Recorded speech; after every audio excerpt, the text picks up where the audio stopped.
Hi friends, welcome to Janya's cooking. ಇವತ್ತಿನ recipe wedding style ghee rice. ಮದುವೆ ಮನೆಗಳಲ್ಲಿ ಮಾಡುವಂತಹ ಗೀ ರೈಸ್ ತುಂಬಾ ಟೇಸ್ಟಿಯಾಗಿರುತ್ತೆ. ಆದರೆ ಮನೇಲಿ ಆ ರೀತಿ ಮಾಡಿದಾಗ ಬರೋದೇ ಇಲ್ಲ ರುಚಿ ಅಂತ ಟೆನ್ಷನ್ ಮಾಡ್ಕೊತಾ ಇದ್ದೀರಾ.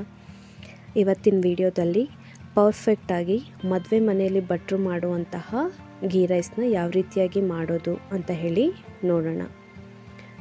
ನಾನಿಲ್ಲಿ ಗೀ ರೈಸ್ನ ಮಾಡೋದಕ್ಕೆ ಒಂದು ನಾನ್ ಸ್ಟಿಕ್ ಕಡಾಯಿಯನ್ನು ತೊಗೊಂಡಿದ್ದೀನಿ. ನೀವು ಯಾವುದಾದ್ರೂ ಒಂದು ದಪ್ಪ ತಳದ ಪಾತ್ರೆಯನ್ನು ಸಹ ತೊಗೋಬಹುದು. ನಾನಿಲ್ಲಿ ಕುಕ್ಕರಲ್ಲಿ ಮಾಡ್ತಾ ಇಲ್ಲ, ದಮ್ ಗೀ ರೈಸನ್ನು ಮಾಡ್ತಾಯಿದ್ದೀನಿ. ಈ ಕಡಾಯಿ ಬಿಸಿ ಆದಮೇಲೆ ಅದಕ್ಕೆ 3 ಟೇಬಲ್ ಸ್ಪೂನ್ನಷ್ಟು ತುಪ್ಪ ಹಾಗೆಯೇ 2 ಟೇಬಲ್ ಸ್ಪೂನ್ನಷ್ಟು ಎಣ್ಣೆಯನ್ನು ಸೇರಿಸ್ತಾ ಇದ್ದೀನಿ.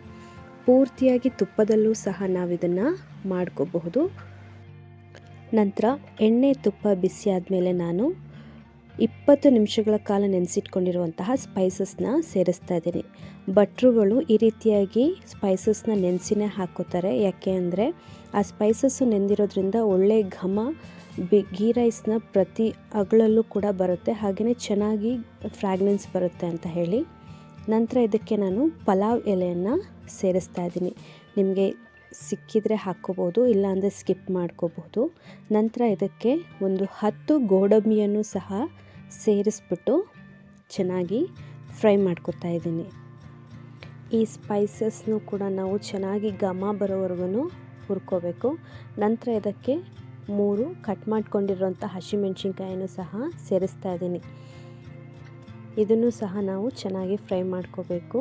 ಇದು ಗೀ ರೈಸ್ಗೆ ಸ್ವಲ್ಪ ಸಪ್ಪೆನೇ ಇರೋದ್ರಿಂದ 3 ಮೆಣಸಿನ್ಕಾಯಿನಷ್ಟೇ ಸೇರಿಸ್ಕೊಂಡಿದ್ದೀನಿ. ಮೆಣಸಿನ್ಕಾಯಿ ಚೆನ್ನಾಗಿ ಫ್ರೈ ಆದಮೇಲೆ ನಾನು ಇದಕ್ಕೆ 1 ಮೀಡಿಯಮ್ ಸೈಜ್ ಈರುಳ್ಳಿಯನ್ನು ಕಟ್ ಮಾಡಿಕೊಂಡು ಸೇರಿಸ್ಕೊತಾ ಇದ್ದೀನಿ.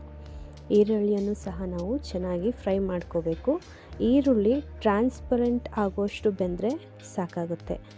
ಬಿರಿಯಾನಿಗೆಲ್ಲ ಬೇಯಿಸ್ಕೊಳ್ತೀವಲ್ಲ, ಆ ರೀತಿ ಬೇಯಿಸ್ಕೊಳ್ಳೋ ಅವಶ್ಯಕತೆ ಇಲ್ಲ. ನಂತರ ಇದಕ್ಕೆ 1 ಟೇಬಲ್ ಸ್ಪೂನ್ನಷ್ಟು ಶುಂಠಿ ಬೆಳ್ಳುಳ್ಳಿ ಪೇಸ್ಟನ್ನು ಸೇರಿಸ್ಬಿಟ್ಟು ಅದರ ಹಸಿ ಸ್ಮೆಲ್ ಹೋಗೋವರೆಗೂ ನಾವು ಚೆನ್ನಾಗಿ ಫ್ರೈ ಮಾಡ್ಕೋಬೇಕು. ಹೀಗೆ ಹಸಿ ಸ್ಮೆಲ್ಲೆಲ್ಲ ಹೋದ್ಮೇಲೆ ನಾನಿದಕ್ಕೆ ಕಟ್ ಮಾಡಿಕೊಂಡಿರುವಂತಹ ಒಂದು ಅರ್ಧ ಕಪ್ನಷ್ಟು ಕೊತ್ತಂಬರಿ ಸೊಪ್ಪನ್ನು ಸೇರಿಸ್ತಾ ಇದ್ದೀನಿ. ಜೊತೆಗೆ ಒಂದು 1/4 ಕಪ್ನಷ್ಟು ಪುದೀನ ಸೊಪ್ಪನ್ನು ಸಹ ಸೇರಿಸ್ಕೊಂಡು ಫ್ರೈ ಮಾಡ್ಕೊತಾ ಇದ್ದೀನಿ. ಕೊತ್ತಂಬರಿ ಹಾಗೆ ಪುದೀನವನ್ನು ಯಾವಾಗಲೂ ಕೊನೆಯಲ್ಲೇ ಸೇರಿಸ್ಕೋಬೇಕು, ಆವಾಗ ಅದರ ಸ್ಮೆಲ್ಲು ಚೆನ್ನಾಗಿ ಬರುತ್ತೆ. ಎಲ್ಲ ಚೆನ್ನಾಗಿ ಫ್ರೈ ಆದಮೇಲೆ ನಾನಿದಕ್ಕೆ 1.5 ಕಪ್ನಷ್ಟು ನೀರನ್ನು ಸೇರಿಸ್ತಾ ಇದ್ದೀನಿ.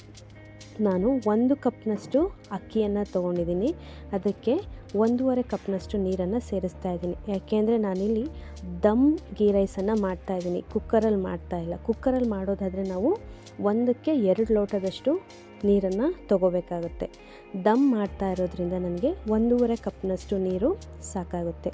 ಆ ನೀರು ಚೆನ್ನಾಗಿ ಕುದಿ ಬಂದಮೇಲೆ ನಾನು 1/4 ಕಪ್ನಷ್ಟು ಕಾಯಿಸಿ ಆರಿಸಿರುವಂಥ ಹಾಲನ್ನು ಸೇರಿಸ್ತಾ ಇದ್ದೀನಿ. ಇದೇ ಸೀಕ್ರೆಟ್ ಇಂಗ್ರೀಡಿಯೆಂಟ್ಸ್ ಭಟ್ರುಗಳು ಸೇರಿಸೋವಂಥದ್ದು. ಈ ಹಾಲನ್ನು ತೇರಿಸೋದ್ರಿಂದ ಗೀ ರೈಸ್ಗೆ ಒಂದು ರಿಚ್ ಟೇಸ್ಟನ್ನು ಕೊಡುತ್ತೆ.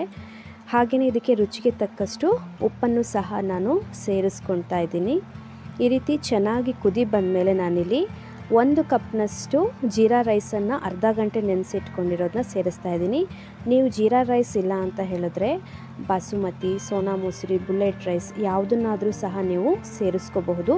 ಯಾವುದೇ ಅಕ್ಕಿ ಹಾಕೋದಾದ್ರೂ ನೀವು ನೆನೆಸ್ಬಿಟ್ಟು ಸೇರಿಸ್ಕೋಬೇಕಾಗುತ್ತೆ ಈ ರೀತಿ ದಮ್ ಗೀ ರೈಸನ್ನು ಮಾಡೋದಾದರೆ. ನಂತರ ಲಿಡ್ಡನ್ನು ಕ್ಲೋಸ್ ಮಾಡಿಬಿಟ್ಟು ಒಂದು 10 ನಿಮಿಷಗಳ ಕಾಲ ನಾನು ಇದನ್ನು ಮೀಡಿಯಮ್ ಫ್ಲೇಮ್ನಲ್ಲಿ ಬೇಯಿಸ್ಕೊತಾ ಇದ್ದೀನಿ. ಈ ಮೀಡಿಯಮ್ ಫ್ಲೇಮಲ್ಲಿ ಬೇಯಿಸ್ಕೊಳ್ಳುವಾಗ ಮಧ್ಯ ಮಧ್ಯ ತಿರುಗಿಸ್ಕೊತಾ ನಾವಿದನ್ನು ಬೇಯಿಸ್ಕೋಬೇಕಾಗುತ್ತೆ. ಲೈಟಾಗಿ ತಿರುಗಿಸ್ಕೊತಾ ನಾವಿದನ್ನು ಬೇಯಿಸ್ಕೋಬೇಕು. ನಂತರ ಒಂದು 70% ನೀರು ಡ್ರೈ ಆಗಿದೆ ಅನ್ನುವಾಗ ಅದನ್ನು ಲೋ ಫ್ಲೇಮ್ನಲ್ಲಿ 10 ನಿಮಿಷ ನಾವಿದನ್ನು ಬೇಯಿಸ್ಕೋಬೇಕಾಗತ್ತೆ. 10 ನಿಮಿಷ ಆದಮೇಲೆ ಮದುವೆ ಮನೆ ಶೈಲಿಯ ಗೀ ರೈಸು ರೆಡಿಯಾಗಿರುತ್ತೆ. ಇದನ್ನು ಸಹ ನಾವು ಲೈಟಾಗಿ ಮಿಕ್ಸ್ ಮಾಡ್ಕೋಬೇಕು. ಅನ್ನ ಪುಡಿ ಪುಡಿ ಆಗೋ ಚಾನ್ಸಸ್ ಇರುತ್ತೆ ಜೋರಾಗಿ ಮಿಕ್ಸ್ ಮಾಡಿಕೊಂಡ್ರೆ. ಈ ರೀತಿಯಾಗಿ ನಾವು ಮನೆಯಲ್ಲೂ ಸಹ ಮದುವೆ ಮನೆ ಶೈಲಿಯ ಗೀ ರೈಸನ್ನು ಮಾಡ್ಕೋಬಹುದು.